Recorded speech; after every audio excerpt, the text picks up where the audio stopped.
Hello, good morning friends. कैसे हैं आप सभी? मैं सुरेंद्र कुमार एक बार फिर स्वागत करता हूं आपका स्टडी टाइम यूट्यूब चैनल पे। फ्रेंड्स, अपना जो टॉपिक था टाइम एंड डिस्टेंस का, इससे जो पीछे वाला टॉपिक था वो हमने उसकी जो बेसिक बातें हैं वो कंप्लीट कर ली थी। और हम उसके आगे जो उससे क्वेश्चन आंसर हैं वो हम अपने नेक्स्ट क्लास में या इसके बाद में हमारा जो नेक्स्ट सेशन होगा उसमें हम देखेंगे।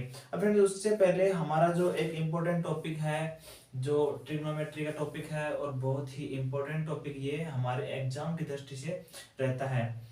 तो फ्रेंड्स, ये जो हमारा वर्तमान में जो ग्राम सेवक की एग्जाम जो भर्ती चल रही है उसमें, और जो हमारी जो एनटीपीसी रेलवे की भर्ती है, जो ग्रुप डी की भर्ती है, इन सभी में जो ट्रिग्नोमेट्री का है वो एक अहम ही रोल होता है। तो हम इन सभी बातों को ध्यान में रखते हुए हम अपना जो नेक्स्ट टॉपिक है जो आज हम शुरू करने जा रहे हैं वो हम ट्रिग्नोमेट्री का टॉपिक शुरू करने जा रहे हैं।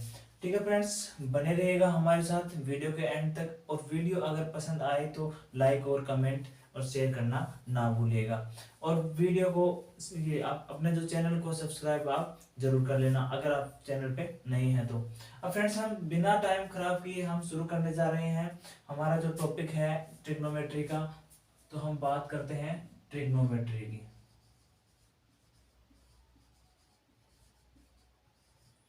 ट्रिग्नोमेट्री, ठीक है, इसका जो हिंदी होता है वो क्या होता है? त्रिकोणमिति।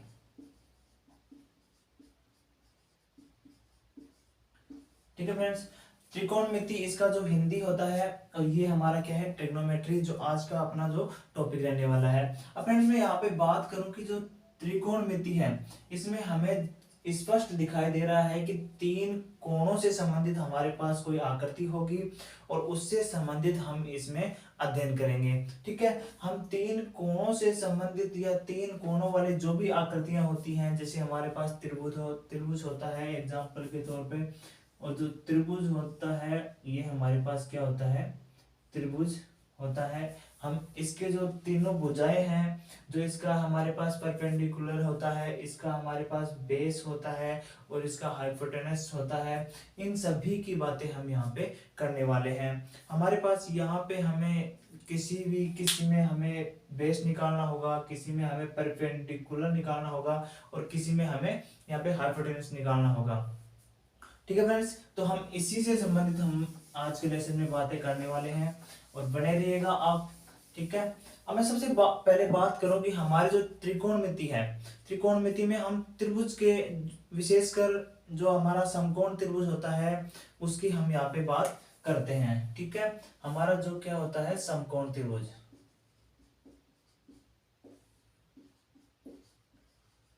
ठीक है फ्रेंड्स, सबसे पहले हम इसमें क्या बात करेंगे? समकोण त्रिभुज के बारे में बात करेंगे। समकोण त्रिभुज हमारा किस प्रकार का होता है? इस प्रकार की तीन भुजाओं की आकृति होती है, जिसमें हमारे पास एक जो कोण है वो क्या होता है? समकोण होता है। इसकी जो वैल्यू होती है वो कितनी होती है? 90 डिग्री होती है। अब मैं इसको नाम दे देता हूं ए, बी और सी। ठीक है फ्रेंड्स, ये हमारे पास क्या, एक जो समकोण त्रिभुज है उसका जो कोण बी है वो क्या है? यहाँ पे समकोण त्रिभुज है। और ये जो हमारे पास कोण सी और कोण ए है वो हमारे पास यहाँ पे क्या होते हैं? न्यून कोण होते हैं।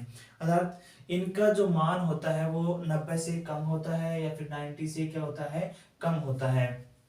इसमें हमारे पास क्या होता है? जैसे हमारे पास जो त्रिभुज ए बी सी है, ठीक है, त्रिभुज ए बी सी में हमारे पास जो कोण बी है वो होता है 90 डिग्री, और जो कोण ए और कोण सी दोनों का योग क्या होता है? 90 डिग्री होता है। ठीक है फ्रेंड्स, ये हमारे पास होता है कोण जो हमारे पास बी है वो 90 डिग्री अर्थात समकोण होता है, और जो कोण ए और सी होता है उनका जो योग होता है वो क्या होता है? 90 डिग्री होता है। अब यहाँ पे फिक्स नहीं होता है, ये हमारे पास 40 हो सकता है, ये हमारे पास 50 हो सकता है। यहाँ पे अगर इसको हम 30 मानते हैं तो ये हमारे पास ये 60 हो सकता है। ठीक है, इस प्रकार ये हमारे पास फिक्स नहीं होता है, कुछ भी हो सकता है जब तक हमें कोई फिक्स वैल्यू नहीं दी जाती है। ठीक है फ्रेंड्स, अब मैं बात करता हूँ यहाँ पे इस जो समकोण त्रिभुज की, तो हमने इसके बारे में जो नॉर्मल बातें हैं वो हमने यहाँ पे देख ली।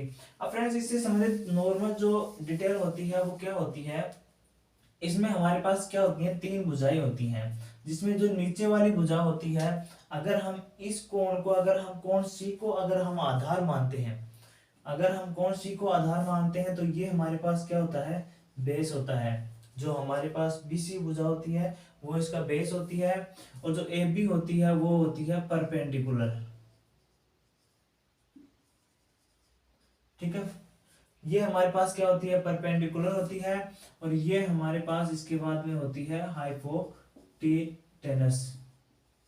ठीक है, ये हमारे पास होती है हाइपोटेनस, और ये हमारे पास परपेंडिकुलर, और ये इसका क्या होता है, बेस होता है। अब हम शॉर्ट में इनको हम क्या लिख सकते हैं, यहाँ पे जो हमारे पास शॉर्ट में हम इनको क्या यूज करते हैं, जो आधार हमारे पास होता है, आधार होता है इसका हिंदी हमारे पास आधार होता है, और इसका अंग्रेजी हमारे पास क्या होता है, बेस होता है। तो इसका हम क्या लेते हैं, बी सिंबल काम में लेते हैं। जो परपेंडिकुलर होता है हमारे पास लंब होता है, और लंब का हम यहाँ पे पी यूज करते हैं, और जो हमारे पास हाइपोटेनस होता है उसका हम एच, अर्थात हमारे पास ये क्या होता है, कर्ण होता है। ठीक है, ये हमारे पास क्या होता है, कर्ण होता है। इस प्रकार हमारे पास ये त्रिभुज से संबंधित तीन यहाँ पे सिंबल्स होते हैं। अब फ्रेंड्स मैं सबसे पहले बात करता हूं कि हमारे पास जो होती है परमेय होती है, परमेय हमारे पास क्या होती है, जो त्रिभुज की अगर हमें दो भुजाएं दी गई हो तो हम उसकी तीसरी भुजा की वैल्यू निकालते हैं, या फिर हमें कर्ण या लंब आधार किसी में भी एक भुजा मिसिंग दी गई हो तो हम वो उससे यहाँ पे निकाल सकते हैं। अब मैं यहाँ पे हमारे पास जो होती है क्या, पाइथागोरस प्रमेय। ठीक है, इसका जो नाम होता है वो होता है पाइथागोरस प्रमेय। ये हमारे पास क्या होती है, एक त्रिभुज की भुजा निकालने की प्रमेय होती है। इसका हम यहाँ पे वैल्यू लिखें तो हमारे पास क्या होती है, कर्ण का स्क्वायर बराबर आधार का स्क्वायर प्लस लंब का स्क्वायर। ठीक है फ्रेंड्स, ये हमारे पास क्या होती है, ये प्रमेय होती है। अगर हम इसको इंग्लिश में लिखना चाहें तो ये हमारे पास हाइपोटेनस, ठीक है, इसका स्क्वायर इक्वल टू आधार हमारे पास होता है बेस का स्क्वायर, और ये हमारे पास लंब होता है परपेंडिकुलर का स्क्वायर। ठीक है, ये हमारे पास क्या होती है, पाइथागोरस प्रमेय होती है। ये इसको हम हिंदी में कर्ण का स्क्वायर, आधार का स्क्वायर और लंब का स्क्वायर कहते हैं, और ये हमारे पास क्या होती है, इंग्लिश में होती है। ठीक है फ्रेंड्स, ये थी हमारे पास पाइथागोरस और त्रिभुज से संबंधित नॉर्मल डिटेल्स, जिससे संबंधित हम यहाँ पे जो आगे सॉल्यूशन हम करने वाले हैं। इस प्रमेय की सहायता से हम इस त्रिभुज की किसी भी एक भुजा का हम यहाँ पे मान निकाल सकते हैं, और हमारे पास अगर थीटा दिया गया हो तो हम उससे संबंधित यहाँ पे कुछ वैल्यूज जो भी हमें पूछी जाती हैं वो हम निकाल सकते हैं। अब मैं नेक्स्ट यहाँ पे बात करने वाला हूँ किसकी, हमारे पास। अब फ्रेंड्स मैं सबसे पहले ये बता दूं कि जो हमारी गणित होती है, जो हमारी एडवांस मैथ होती है, जैसे हम बात कर लेते हैं एक बार अलजेब्रा की। ठीक है, अलजेब्रा हो या फिर ट्रिग्नोमेट्री हो, ठीक है, या फिर हमारे पास कोई भी एक्सपोनेंशियल, जो भी हमारे पास जो लेसन्स होते हैं उनमें हम क्या करते हैं, सबसे पहले एज्यूम करते हैं, हम कोई भी वैल्यू हम वहां पे क्या करते हैं, मानते हैं कि माना कि ऐसा हुआ होगा, क्योंकि जो हमारी मैथ्स है, जो गणित है, वो पूरी हमारी इमेजिनरी होती है, ये हमारी इमेजिन पे आधारित होती है। अब सबसे हम पहले हम यहाँ पे देखते हैं कि ये जो हमारा त्रिभुज है, इससे संबंधित हमारे पास क्या क्या माना गया, और उससे संबंधित हमारे पास क्या क्या आगे फॉर्मूले बने। जबकि हम बात कर रहे हैं किसकी, ट्रिग्नोमेट्री की, तो ट्रिग्नोमेट्री में हमारे पास जाहिर सी बात है साइन थीटा, कोस थीटा और टेन थीटा की हम यहाँ पे बात करने वाले हैं, और इनसे जो बनने वाले जो फॉर्मूले हैं हम उनकी भी आज के लेसन में बात करेंगे। अब मैं सबसे पहले यहाँ पे देख लेता हूं कि हमने सबसे पहले क्या माना, इस त्रिभुज की सहायता से हमने सबसे पहले क्या माना, ये देखिए। ठीक है, अब हमारे पास क्या होता है कि जो हम जैसे भी हम देखते हैं कि हमारे पास एक फॉर्मूला होता है, वो होता है हमारे पास परपेंडिकुलर, और ये हमारे पास होता है बेस, और फिर से परपेंडिकुलर, और ये हमारे पास हाइपोटेनस, और ये हमारे पास क्या होता है, बेस होता है। ठीक है, ये हमारे पास क्या होता है, एक फॉर्मूला होता है, या फिर हम इसको दूसरी लैंग्वेज में लिखें तो हमारे पास ये होता है LAL/K/A। ये हमारे पास क्या होता है, फॉर्मूला होता है, जो इस त्रिभुज की हम इस फॉर्मूले के सहायता से हमारे पास साइन कोस टेन और कोट की हम यहाँ पे वैल्यू निकाल सकते हैं। तो फ्रेंड्स मैं बात करूं यहाँ पे हमारे पास क्या होता है P अपॉन एच, जो पहले वाली वैल्यू है P अपॉन एच, ये क्या होती है साइन थीटा की वैल्यू होती है।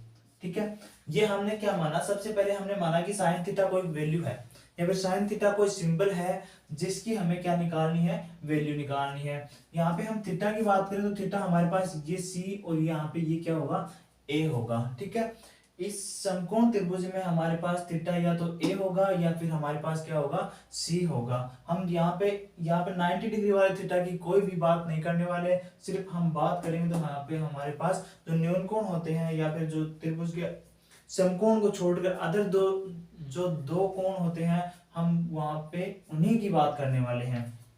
ठीक है, तो ये हमारे पास क्या होता है, साइन थीटा की वैल्यू होती है। अगर मैं इसी प्रकार यहाँ से कोस थीटा की वैल्यू चेक करना चाहूँ तो ये हमारे पास जो सेकंड वाली वैल्यू है, जो आधार बटे ये हमारे पास हाइपोटेनस, ये हमारे पास क्या होती है, कोस थीटा की होती है।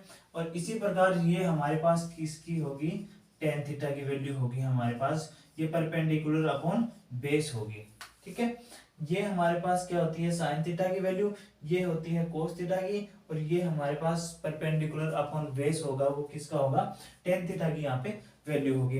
अब फ्रेंड्स हमारे पास ये तीन वैल्यू हमारे पास आ गई। अब हम इन्हीं वैल्यू से क्या करेंगे, यहाँ पे साइन थीटा का जो उल्टा होता है क्या होता है, sine theta equal to 1 upon cosec theta होता है। ठीक है, साइन थीटा का जो विपरीत होता है, जो इनवर्स होता है, वो क्या होता है, ये हमारे पास कोसेक थीटा होता है। अब हम इसी से हम इसकी वैल्यू निकाल सकते हैं, क्योंकि ये इसके क्या होता है, इनवर्सली प्रोपोर्शनल होता है। तो हम यहाँ से इसकी जो वैल्यू निकालेंगे तो हमारे पास ये sine theta equal to, just हम इसका जो इनवर्स करेंगे तो हमारे पास क्या हो जाएगा, हाइपोटेनस अपॉन परपेंडिकुलर, इसका यहाँ पे सॉरी, ये हमारे पास कोसेक थीटा की वैल्यू होगी, कोसेक थीटा की वैल्यू हमारे पास क्या आएगी, हाइपोटेनस अपॉन परपेंडिकुलर। ठीक है फ्रेंड्स, अब हम इसी प्रकार हम यहाँ से क्या करेंगे, कोस थीटा की भी हम विपरीत करेंगे तो हमारे पास वो किसकी वैल्यू आएगी, वो आ जाएगी सेक थीटा की, वो क्या आएगी, हाइपोटेनस अपॉन बेस यहाँ पे आ जाएगी। अब इसी प्रकार हम क्या करेंगे, कोट थीटा की वैल्यू भी हम यहाँ पे निकालने वाले हैं, तो ये क्या हो जाएगी, बेस अपॉन परपेंडिकुलर। ठीक है, ये हमारे पास sine theta, cos theta, tan theta और ये कोसेक थीटा, सेक थीटा और कोट थीटा की हमने यहाँ पे वैल्यूज निकालनी है। अब इसी प्रकार ये जो वैल्यूज हैं ये इसी जो त्रिभुज पे आधारित है। ये कैसे निकाली, हमने किसको थीटा माना और हमने किसको लंब और किसको आधार माना, हम नेक्स्ट इसी लेसन में ये चीजें सीखने वाले हैं। अब फ्रेंड्स हमने एक बार फिर से हम अगर समकोण त्रिभुज बनाए, ठीक है, तो ये हमारे पास क्या होता है, समकोण त्रिभुज या फिर 90 डिग्री एंगल होता है। अब हमने यहाँ पे ये क्या है, दो एंगल और हैं, अगर मैं इसका नामकरण ए बी और सी करता हूं, ठीक है, तो अगर मैं यहाँ पे इसका नामकरण क्या करता हूँ, ए बी और सी करता हूं, तो अगर मैं बात करूं टेन सी की या फिर हम यहाँ पे बात करें साइन सी की, सी मतलब यहाँ पे थीटा की वैल्यू क्या है, सी है, ये हमारे पास क्या होता है, बेस होता है, ये हमारे पास क्या होता है, परपेंडिकुलर होता है, और ये हमारे पास हाइपोटेनस होता है। ठीक है, ये हमारे पास क्या होता है, बेस, ये परपेंडिकुलर और ये हाइपोटेनस होता है। अब मैं यहाँ पे बात करता हूँ कोण सी की। अगर मैं सी कोण की बात करता हूँ तो इसके जस्ट संगत वाला, जो इसके निकट वाले जो बेस है या फिर आधार है, वो क्या होगा, उसका बेस होगा। अब हम जहां खड़े हैं, अपने जो सामने वाली चीज है वो हमारे पास हमारे क्या होगी, लंबवत होगी। हम क्या खड़े हैं, हम किसी बेस पे खड़े हैं, हम जहां भी खड़े हैं वो क्या है, एक समतल सतह है, और समतल सतह से हमारे जस्ट सामने जो लंबवत खड़ी है वो क्या है, उसकी वो हमारे पास क्या है, उसका परपेंडिकुलर है। तो हम अगर यहां से अगर देखते हैं तो ये हमारे पास क्या होता है, इसका परपेंडिकुलर होता है। ठीक है, हम यहाँ पे साइन सी का परपेंडिकुलर यहाँ पे फॉर्मूला निकालेंगे तो हमारे पास क्या होगा, परपेंडिकुलर अपॉन बेस होगा। ठीक है, हमारे पास क्या होता है, सॉरी, परपेंडिकुलर अपॉन हाइपोटेनस होता है। ठीक है, परपेंडिकुलर अपॉन हाइपोटेनस, ये हमारे पास क्या होता है, इसका साइन का फॉर्मूला होता है। ठीक है। अब हम इससे बात करें तो ये हमारे पास लंब अपॉन कर्ण होता है। लंब क्या होता है, परपेंडिकुलर होता है, और कर्ण हमारे पास क्या होता है, हाइपोटेनस होता है। ठीक है। इसी प्रकार हम यहाँ पे इससे संबंधित अगर हम कोण एक की वैल्यू निकालें, अगर हम एक के संगत निकालें तो जो इसके जस्ट पास वाली क्या होती है, इसकी बेस होती है। अब इस कोण के लिए हमारे पास परपेंडिकुलर क्या होगा, ये हमारे पास BC यहाँ पे परपेंडिकुलर होने वाला है, और ये जो AB है वो हमारे पास क्या होने वाला है, यहाँ पे वो होने वाला है, या इसका बेस होने वाला है। और ये जो दो भुजाओं को डायरेक्ट जो सीधी जोड़ने वाली जो रेखा है वो क्या होती है, इसकी कर्ण होती है, हाइपोटेनस होती है। अब हमने यहाँ पे बातें की जो हमारे पास sine theta, cos theta, tan theta, इनके जो हमारे पास वैल्यूज हैं उनकी हम यहाँ पे बात कर रहे हैं। अब मैं फ्रेंड्स नेक्स्ट बात करूं, हमारे पास कुछ ट्रिग्नोमेट्री के फॉर्मूले होते हैं, उसके बाद में हम यहाँ पे चतुर्थांश वगैरह जो हमारे पास होता है कि कौन से चतुर्थांश में साइन थीटा, कोस थीटा जो हमारे पास नेगेटिव होने वाले हैं, इन सभी की बातें हम यहाँ पे करने वाले हैं। अब मैं सबसे पहले बात करूं कि हमारे पास फॉर्मूले होते हैं साइन थीटा, साइन थीटा, और ये कोस थीटा, टेन थीटा। ठीक है, साइन थीटा, कोस थीटा और टेन थीटा, ये हमारे पास बेसिकली तीन इंपॉर्टेंट फॉर्मूले होते हैं। बाकी जो फॉर्मूलाज हैं वो सभी इन्हीं से यहाँ पे क्या होते हैं, व्युत्पन्न होते हैं। अब हम यहाँ पे बात करें साइन थीटा की, सबसे पहले हम बात करते हैं sine theta equal to 1 cosec theta होते हैं। ठीक है, sine theta equal to 1 cosec theta होता है। और अगर हम बात करें कोस थीटा की तो ये हमारे पास होता है सेक थीटा। ठीक है, ये हमारे पास 1 क्या होता है, सेक थीटा होता है। अब मैं बात करूं टेन थीटा की तो ये हमारे पास 1 कोट थीटा इसकी वैल्यू होती है। ठीक है, ये हमारे पास क्या थे, तीन बेसिक फॉर्मूले थे। अब मैं थोड़ी देर पहले हमने यहाँ पे परपेंडिकुलर, बेस अपॉन हाइपोटेनस, इन सभी के सहायता से हमने इनकी जो वैल्यूज हैं वो निकाली थी। अब मैं यहाँ पे बात करता हूँ कि हमारे पास जो इनके जो संगत अनुपातों के जो कोण हैं, ठीक है। अब मैं यहाँ पे अगर हमारे पास तीन जो सर्वसमीकाएं होती हैं, हमारे पास इससे संबंधित जो तीन सर्वसमीकाएं होती हैं वो कौन सी होती हैं, एक बार हम देख लेते हैं। ठीक है, तो हम सबसे पहले बात करते हैं साइन थीटा और कोस थीटा, टेन थीटा। ठीक है, अब हमारे पास हमने साइन थीटा की जो वैल्यू है वो 1 कोसेक थीटा होती है, ये हमारे पास 1 सेक थीटा होती है। इसकी जो वैल्यू हमारे पास होती है वो क्या होती है, एक तो होती है 1 कोट थीटा। ठीक है, या फिर इसके अलावा हमारे पास इसकी जो वैल्यूज होती हैं वो क्या होती हैं, ये हमारे पास होती है sine theta upon cos theta भी होती है। ठीक है, ये हमारे पास क्या होती है, इसकी वैल्यू होती है। अब हम यहाँ पे अगर बात करें कोट थीटा की तो कोट थीटा हमारे पास क्या होता है, ये होता है cos theta upon sine theta, या फिर मैं बात करूं 1 टेन थीटा भी इसकी क्या होती है, वैल्यू होती है।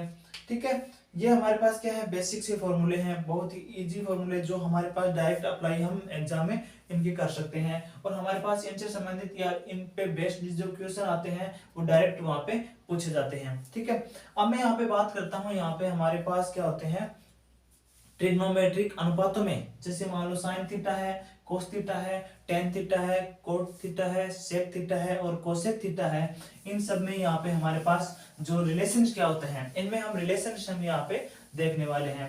अब रिलेशन से संबंधित हमारे पास क्या होते हैं, तीन फॉर्मूले होते हैं। तो हम बात करें ट्रिग्नोमेट्री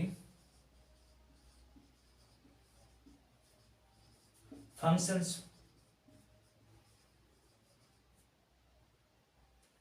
IONS में रिलेशन, ठीक है फ्रेंड, ये हमारे पास क्या होता है, इसमें रिलेशंस होते हैं। रिलेशन से संबंधित हमारे पास तीन फॉर्मूले होते हैं। अब मैं सबसे पहले बात करता हूं उन फॉर्मूलों की। तो हमारे पास सबसे पहला फॉर्मूला होता है sine square theta plus cos square theta equal to 1 होता है। ठीक है, अब ये फॉर्मूले कहाँ से व्युत्पन्न हुए, कहाँ से ना हुए, इन सभी बातों को छोड़कर हम यहाँ पे क्या करते हैं, डायरेक्ट हम इन फॉर्मूलों को याद रख लेते हैं, क्योंकि ये जो जहां से व्युत्पन्न हुए हैं या फिर जहां से इनको हमने व्युत्पन्न किया है वो एक लंबी प्रोसेस है, और वो लंबी प्रोसेस हमारे एग्जाम में ना पूछी जाती है, इसलिए हम यहाँ पे इनको डायरेक्ट याद रखते हैं। अब इससे संबंधित हमारे पास कुछ एक फॉर्मूले और बनते हैं। अगर मैं यहाँ से साइन स्क्वायर थीटा की वैल्यू निकालूं तो ये होती है 1 माइनस कोस स्क्वायर थीटा। ठीक है, ये हमारे पास होती है।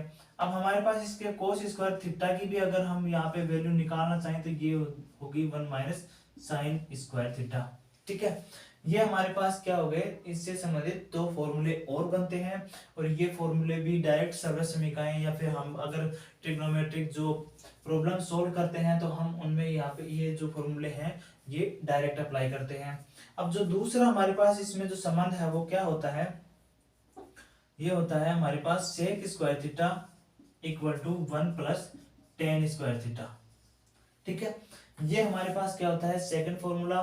ठीक है, इससे संबंधित भी हमारे पास क्या होता है एक फॉर्मूला और बनता है। हम यहाँ से अगर टेन स्क्वायर थीटा की वैल्यू निकालें, टेन स्क्वायर थीटा की वैल्यू निकालेंगे तो ये हमारे पास क्या हो जाएगी सेक स्क्वायर थीटा माइनस 1 हो जाएगी। ठीक है, ये हमारे पास tan square theta equal to sec square theta minus 1 हो जाती है।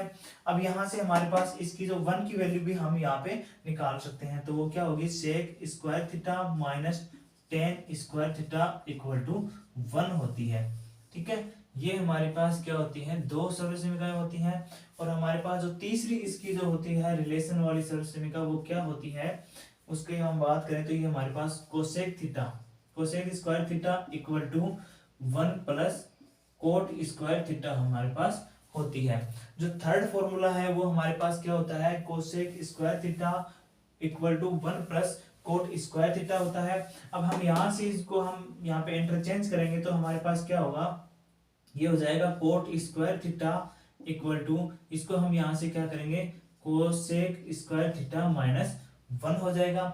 अगर हम इनको और चेंज करें तो हमारे पास क्या होगा 1 equal to cosec square theta minus cot square theta हमारे पास इसकी वैल्यू हो जाती है। अब फ्रेंड्स ये जो तीन फॉर्मूले थे ये हमारे पास क्या थे ट्रिग्नोमेट्रिक जो रिलेशंस हैं, इनमें साइन और कोस में रिलेशन, यहाँ पे सेक और टेन में रिलेशन है, और यहाँ पे हमारे पास कोसेक और कोट में रिलेशन है। अब हम आगे इनको और सोल्व करते हैं तो यहाँ पे साइन बटे कोस कर सकते हैं, यहाँ पे हम कोस बटे साइन भी यहाँ पे कोट की जगह हम यूज कर सकते हैं। ठीक है फ्रेंड्स, ये हमारे पास थे कुछ रिलेशंस दो जो बहुत ही इंपॉर्टेंट यहाँ पे होते हैं।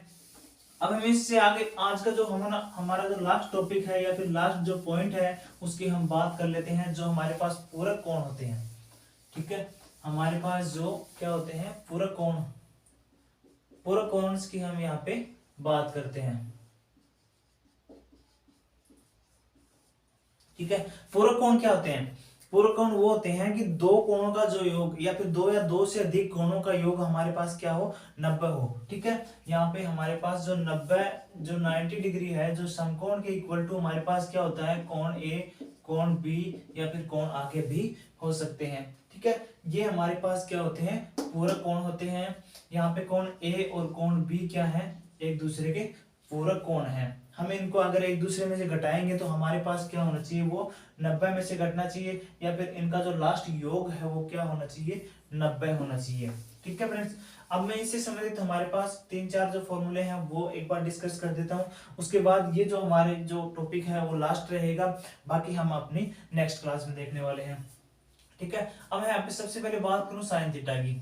ठीक है, तो साइन थीटा का जो पूरक होता है वो क्या होता है 90 माइनस थीटा इक्वल टू क्या होता है कोस थीटा होता है। क्योंकि हम अगर साइन थीटा को अगर हम 90 में से घटाएंगे तो हमारे पास क्या आएगा कोस थीटा आएगा, क्योंकि साइन थीटा और कोस थीटा क्या होता है पूरक कोण होते हैं, एक दूसरे क्या होते हैं ये पूरक कोण होते हैं। इनका जो योग है वो क्या होता है 90 होता है। ठीक है, यहाँ से अगर मैं कोस थीटा की बात करूं तो वो क्या होगा 90 माइनस थीटा इक्वल टू होगा साइन थीटा। ठीक है, अब यहाँ से हम टेन थीटा की भी एक बार हम बात कर लेते हैं। तो टेन थीटा की बात ये क्या होगी 90 माइनस थीटा इक्वल टू क्या हो जाएगा कोट थीटा हो जाएगा। ठीक है, अब यहाँ पे सेक थीटा की, सेक थीटा क्या होगा 90 minus theta equal to cosec theta. ठीक है, ये हमारे पास क्या होते हैं इसके मान्स होते हैं। ठीक है, अब फ्रेंड्स ये जो हमारा जो टॉपिक था ये बहुत ही इंपॉर्टेंट था, और ये हमारे पास जो एग्जाम में इनसे संबंधित हमारे पास जो हमारे रेलवे एनटीपीसी में डायरेक्ट क्वेश्चन यहाँ से पूछे जाते हैं। तो फ्रेंड्स उम्मीद करता हूँ ये जो चीजें हैं जो आज हमने आज की क्लास में डिस्कस की हैं वो आपको समझ में आई होंगी। और इससे संबंधित जो ट्रिग्नोमेट्री का टॉपिक आज हमारा जो अभी यहाँ पे कंप्लीट नहीं हुआ है, हम आगे भी इसके बारे में क्या कर रहे हैं, डिस्कस हम यहाँ पे करने वाले हैं। तो उम्मीद करता हूँ फ्रेंड्स ये जो बातें हमने की आज वो आपको समझ में आई होंगी। अगर वीडियो पसंद आए तो लाइक और शेयर करना ना भूलेगा, और आप अगर हमारे चैनल पे नए हैं तो सब्सक्राइब करना भी ना भूलेगा। थैंक यू, धन्यवाद, मिलते हैं नेक्स्ट वीडियो में।